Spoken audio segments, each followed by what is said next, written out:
Her filmdeki o çığlık. Star Wars, Yüzüklerin Efendisi, Indiana Jones veya Marvel filmleri. Muhtemelen izlediğiniz yüzlerce farklı yapımda aslında hep aynı adamın çığlığını duydunuz.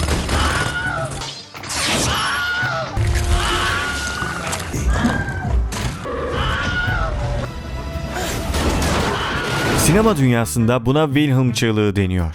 İlk kez 1951 yılında bir western filmi için kaydedilen bu sıradan ses efekti, Hollywood ses tasarımcıları arasında gizli bir şakaya dönüştü ve bugüne kadar 400'den fazla filmde kullanıldı. Artık bir filmi izlerken birisi aşağı düşerse kulağınız bu seste olsun. Siz bu gizli detayı daha önce fark etmiş miydiniz? Here I come. Oh, here I come. Oh.